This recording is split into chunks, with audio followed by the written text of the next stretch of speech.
Good day, students. I am Dr. Rachna Mathur, and we are discussing the poem Spring and Fall by Gerard Manley Hopkins. I have already shared handwritten PDF with you.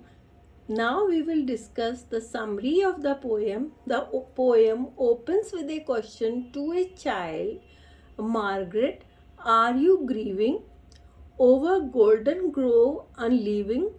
Golden Grove, a place whose name suggests an idyllic play world, is unleaving or losing its leaves as winter approaches, and the child, with her fresh thoughts, cares about the leaves as much as about, quote, the things of man, unquote.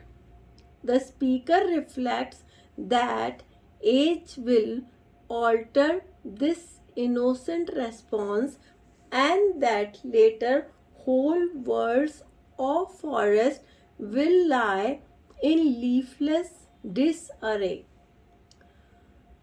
Without arousing Margaret's sympathy, the child will weep then too, but for a more conscious reason. However, the source of this knowing sadness will be the same as that of her childish grief, for, quote, sorrow springs are the same, unquote. That is, though neither her mouth nor her mind can yet articulate the fact as clearly as her adult self will, Margaret is already mourning over her own mortality. Now we will discuss the form of the poem.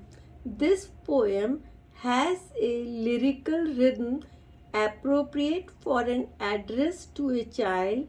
In fact, it appears that Hopkins began composing a musical accompaniment to the verse, though no copy of it remains extant.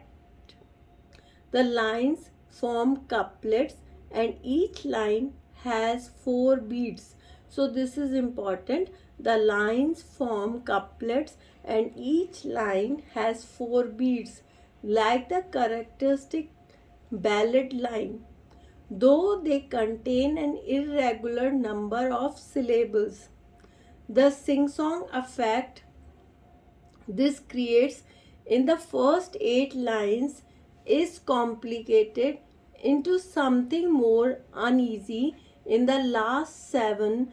The rhyme triplet at the center of the poem creates a pivot for this change. So I'm repeating, the sing-song effect this creates in the first 8 lines is complicated into something more uneasy in the last 7. The rhyme triplet at the center of the poem creates a pivot for the change. Hopkins sprung rhythm meter. Let him orchestrate the juxtapositions of stresses in unusual ways.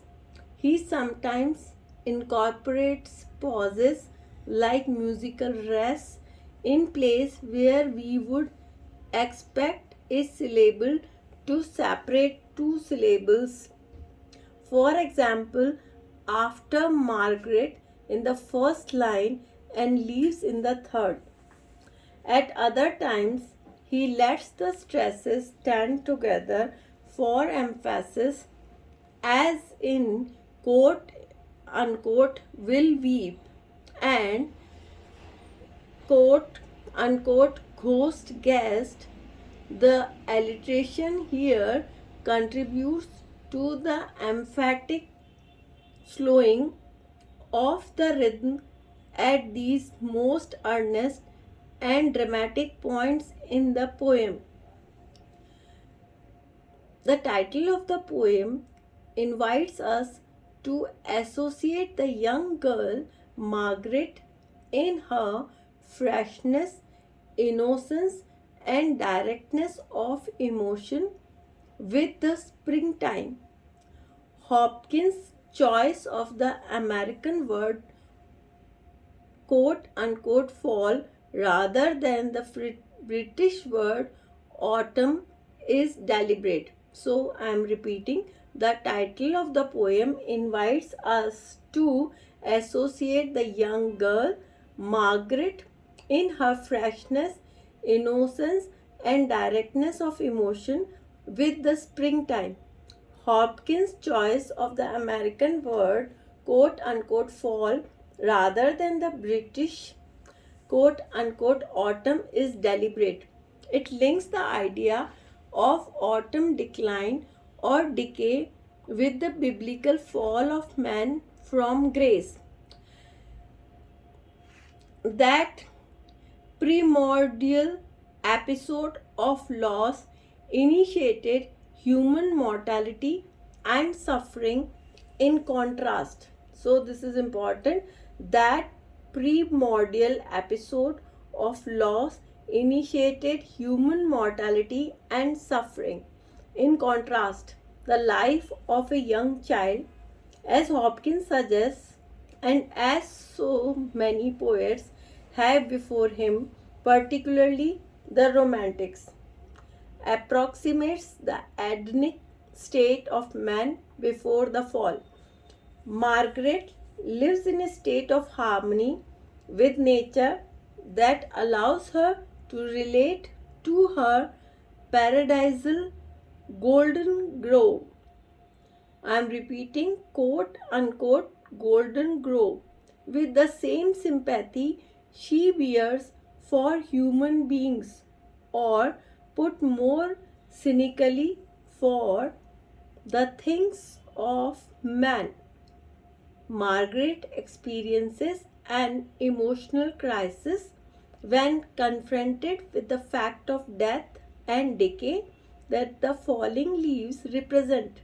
What interests the speaker about her grief is that it represents such a singular and precious phase in the development of a human being's understanding about death and loss.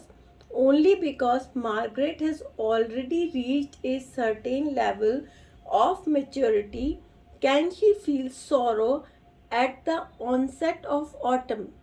The speaker knows what she does not, namely, that as she grows older, she will continue to express the same grief, but with more self consciousness about its real meaning. I am repeating the lines, quote, you will weep and know why, unquote. And without the same mediating sympathy for inanimate objects, the lines are, quote, nor spare a sigh, though words of Vanwood leave me lie, unquote. This 8 line is perhaps one of the most beautiful in all of Hopkins' work. The word,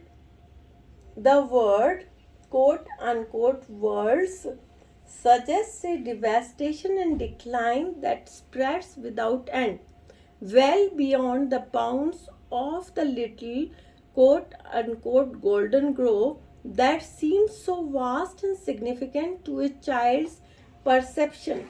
Loss is basic to human experience and it is absolute and all consuming.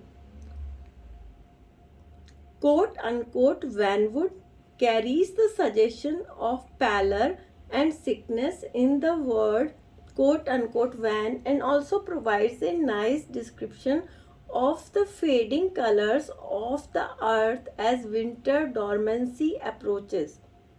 The word leaf meal, which Hopkins coined by analogy with piecemeal, expresses with poignancy the sense of wholesale havoc with which the sight of strewn fallen leaves might strike a naive and sensitive mind. In the final and heaviest moment of the poem, Hopkins goes on to identify what this sorrow is that Margaret feels and will, he assures us, continue to feel, although in different ways. The statement in line 11 that, quote, sorrow's springs are the same, unquote, suggests not only that all sorrows have the same source. I am repeating the statement in line 11 that, quote, sorrow springs are the same, unquote, suggests not only that all sorrows have the same source, but also that Margaret, who is associated with springtime, represents a stage all people go through in coming to understand mortality and loss.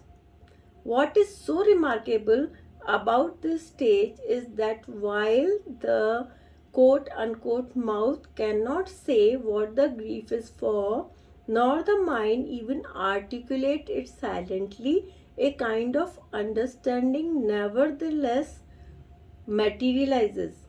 It is a whisper to the heart, something quote unquote guessed at by the ghost or spirit, a purely intuitive notion of the fact that all grieving points back to the self, to one's own suffering of losses, and ultimately to one's own mortality. So, students, we will continue this in the next e content. Thank you.